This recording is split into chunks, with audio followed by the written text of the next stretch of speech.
Hi, everyone. Hi. All right, we're going to bring in, let me introduce this person. We got Mom, we got Bodhi, and we're going to bring in a special guest. But everyone, this is Nora Eisenberg, and she is an author and a journalist. She's the author of, where are your books? Of not 3 novels that we know of, including fictionalized memoirs called The War at Home, and also a really great novel called When You Come Home. And that's about war, 3 generations of war. And I'm not just having her on. Jack knows that she can talk a lot about the Iraq War and stuff, but we're actually having her on to talk about something else. What are we having her on to talk about? Something that we're going to bring in another guest to talk about. Tara Reid, who is the author of Left Out. And why are we doing this panel? Because I want everyone to know that we have some times up resignations. So, Jack, can you set up what it is? This is SKDK, which is, SKD Knickerbocker, which was founded by Anita Dunn and Hillary Rosen, a few other people. This was a consultancy firm that existed before the Obama administration, but after the Obama administration, pretty much everyone who worked, for Obama, who was a pro-corporate ghoul, kind of went over there to do advocacy for things like the Keystone Pipeline and for, classifying tips as wages and things like that. And ultimately, SKDK was tasked bizarrely and in a way that no one's ever seen before, to be the campaign, staff for the Joe Biden campaign, as well as also the public relations arm for the Time's Up organization. And so we're talking now about, there's been a sort of wave of resignations, all the way up to Anita Dunn, who has been working in the White House. A lot of this is because of the Andrew Cuomo case and how people at the top levels of Time's Up, including the CEO, Tina Chen, advised Andrew Cuomo on how to weather his sex crimes scandal. I had a list that I made in 2019 or 2020, right around there, 2019, 2020, that transition. And I went to help, as you know, to get help from Time's Up in January of 2020. And then those months, what happened and how it all fell apart. And Ryan Grimm did his great investigative reporting on that. But I made a list of names that were particularly harmful to me back then. I just got to check them all off because they all resigned. Hillary Rosen, Tina, and then, of course, Anita Dunn, who made my life pretty much a living hell. They all resigned. Wow. Except for one. And we all know who that is. So listen, I just wanted to give you an STD update. STD. Okay. I never STD know update? Okay. STD. I call them STD. So they announced that their board is defunct and they have to because it was revealed that they were helping Cuomo. That's what happened. Because Letitia James' report revealed that Roberta Kaplan and Chen and some from the Human Rights Hillary Campaign. Rosen. We're covering up we're advising Cuomo, which is a big change from years ago when they were advising Harvey Weinstein. Exactly. Anita Dunn was advising Harvey during his sex crime scandal. It's all pro bono. I don't know. They're really very good-hearted. I don't know why being so hard on them. But this is what I discovered today. So they left 4 people in charge. Now, 2 of them seem innocuous enough. I mean, Ashley Judd, who was whose just career was really hurt by Harvey Weinstein because she refused his advances and he blackballed her. And so she's staying on just to transition. And then also staying on is Rafi Friedman Gerspin, who is a transgender rights activist. So she seems like a sincere activist, but then they have also industry people. And I mean, it's amazing how the industry is represented here, and not just represented, but giving itself a lot of work. There have been reports that not that much of the money actually goes to the legal clients, but there's a lot of stuff that goes to conferences and trips and hefty salaries and honoraria. So anyway, left there, the 4 people who are supposed to be transitioning to a new board, and they have a new CEO in charge, who also seems nice enough.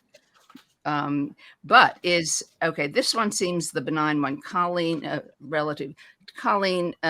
DeCourcy, and she is co-president and chief creative officer of Wyden Kennedy, WNK, the ad agents for Nike, McDonald's, and Facebook. So that, that's, she has friends, and we'll see how that works out. But this one is amazing. Gabrielle Sulzberger, who's now divorced from Arthur Sulzberger Jr. Of the New York Times. Mm-hmm. And she is a founding partner, I believe, of Fontes Partners, which is a private equity fund where she has served since its inception. Listen to this about Fontes Partners. They were implicated in a pay-to-play, also known as bribery, scheme with the state retirement funds in New Mexico. They hung out with Richardson. Oh my goodness. Yeah. Bill Richardson. Bill Richardson. Remember? I don't know if you remember that whole thing. Anyway, so that's one of her things. She's also on the board of MasterCard. She's on the board of Eli Lilly. She's on the board of Teva Pharmaceutical. That's another story, because it's a Tel Aviv-based pharmaceutical company that has been playing a big part in the litigations being litigated against by the various states for their OxyContin generic, and also for price fixing generic drugs. They get paid to delay. So they've been doing this on several hundred generic. Pay to play and pay to delay. And pay to delay. There's a lot of paying going on. The thing about her that's also amazing is that she was the chair of Whole Foods that saw it, the CEO, the chairman of the board of Whole Foods during its acquisition by Amazon. Wow. So, Jeff Bezos, then you had Sulzberger and his wife on one side, and the company being bought by the Washington Post on Bezos on the other. I mean, it's an interesting tie-in there. So it's so incestuous, this whole thing. That's who's left in charge of transitioning to a new, honest beginning for Times Up.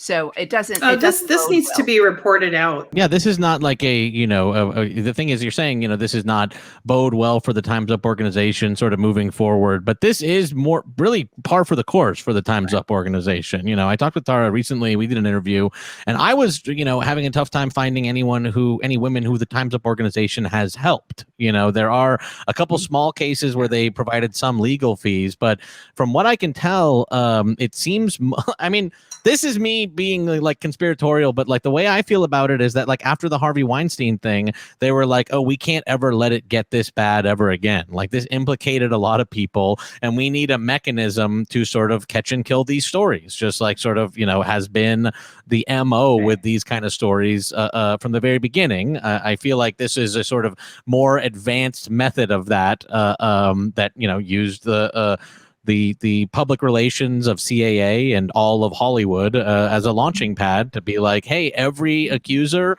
let us vet your story and tell it and inform the men being accused of what they're being accused of. So apropos of that, Jack, Christy Halberger, she joined Creative Art. She's resigned from the board and not part of the transition. But she joined Creative Artists Agency. And evidently she That's a shock. Her name is like their sister agency adjacent. She's a person of color, and under her leadership, CAA launched CAA Amplify, an invitation only. Isn't this an important project? An invitation-only annual event convening high-level multicultural artists and leaders, as well as the Amplify database, the industry's first searchable database of television writers of color. Wow. So they're doing, it's private. Yeah. It's not for, young, talented people coming up. And so a little more about these PR firms. They're so pernicious. I mean, they start wars. I was talking to you about that when I was on last. The way Hill and Knowlton was paid $13 million to start the first Gulf War in 1991, a very unpopular war, and then they fabricated all of these stories. And that was all the work of this PR firm that was largely Republican at this point and now is diversified to be inclusive. So that's the STD thing I was talking about. That's STD. Yes, that's the STD. I think that's actually a good acronym for them. Yeah. So the new one, we're going to go with it.